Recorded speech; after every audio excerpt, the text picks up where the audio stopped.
Assalamualaikum warahmatullahi wabarakatuh. Shalom, salam sejahtera bagi kita semua.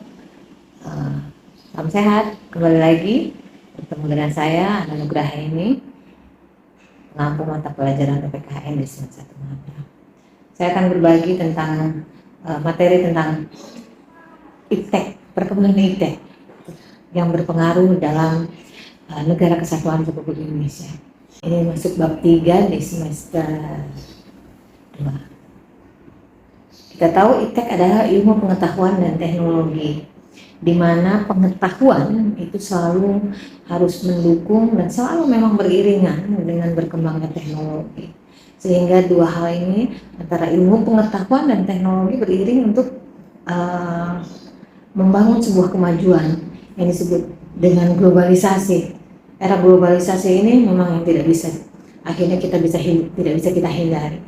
Dia akan nanti menyeberang antara benua, antar negara, dan kita mau tidak mau harus mengikuti perkembangan itu sehingga kita tidak gaptek ceritanya seperti itu, karena kita memang harus mengikuti perkembangan globalisasi dunia ini. Kemudian iptek ini mempengaruhi berbagai aspek dalam kehidupan kita. Berkembangnya atau pengaruhnya iptek di dalam perkembangan globalisasi di dunia ini mempengaruhi beberapa aspek, yaitu aspek politik, pendidikan dan agama, kemudian sosial budaya, ekonomi, sampai sosial budaya kehidupan kita sehari-hari. Dalam bidang politik, pengaruh iptek ini luar biasa sekali, karena melalui media sosial kita bisa diajarkan untuk positifnya dulu ya. Untuk positifnya kita bisa memang lebih terbuka. Demokrasi yang diajarkan di Indonesia yang kita anut itu bisa lebih terbuka, di mana kita bisa lihat baik itu di IG, baik itu di TikTok, ataupun media-media secara live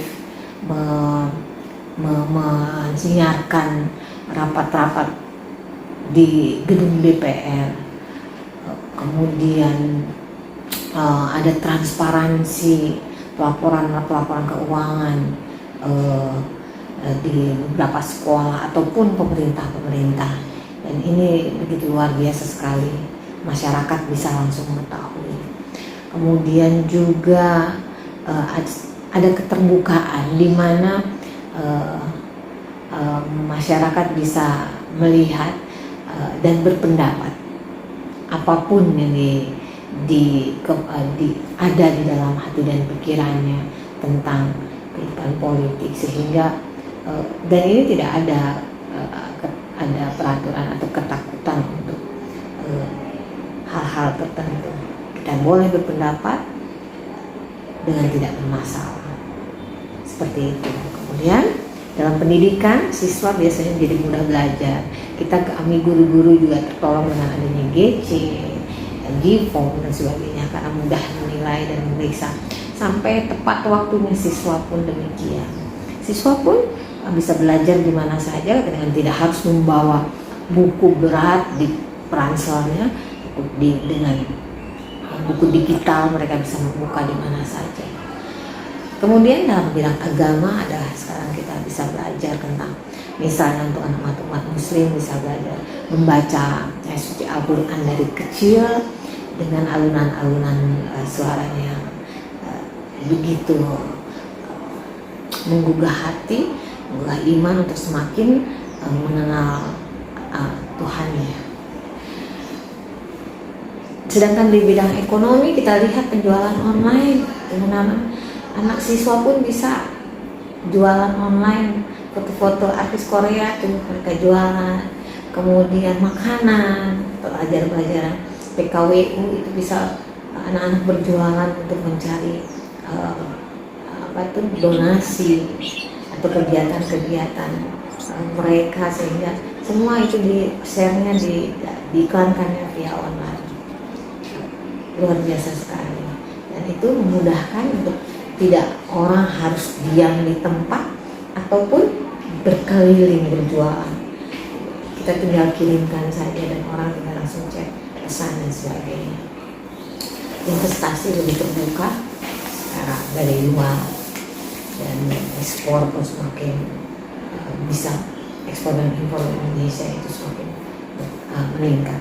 Sedangkan di sosial budaya kita lebih bisa mudah melihat bagaimana negara-negara luar tanpa kita harus sampai ke sana, tanpa harus tahu bagaimana kejadian apapun di dunia ini. Dengan selisih menit pun kita bisa tahu apa yang terjadi di sana.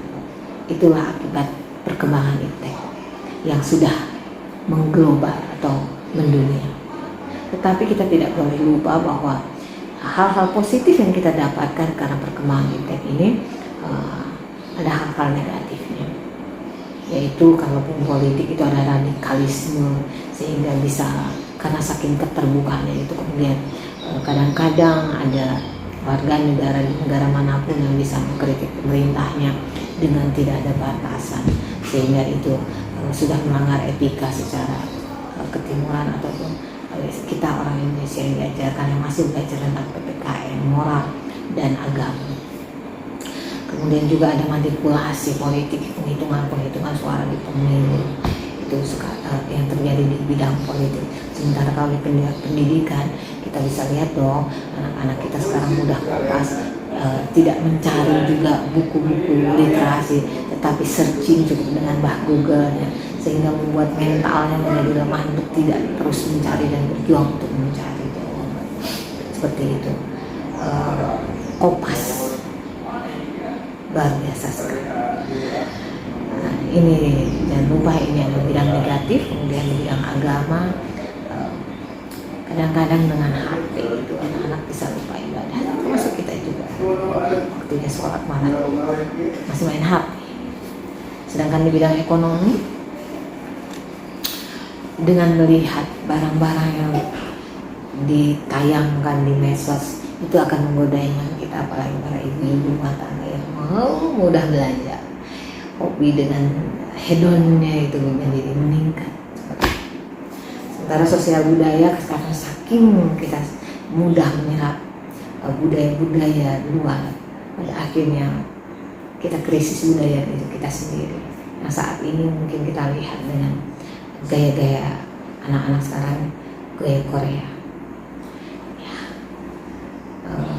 Pembahasan tentang pengaruh iptek terhadap Negara Kesatuan Republik Indonesia saat ini saya sampaikan pada sampai pengaruh positif dan negatif untuk hal-hal sikap selektif yang harus kita lakukan, seperti diajarkan nilai-nilai Pancasila akan saya sampaikan dalam video berikutnya. Terima kasih, semoga bermanfaat. Assalamualaikum warahmatullahi wabarakatuh. Shalom, salam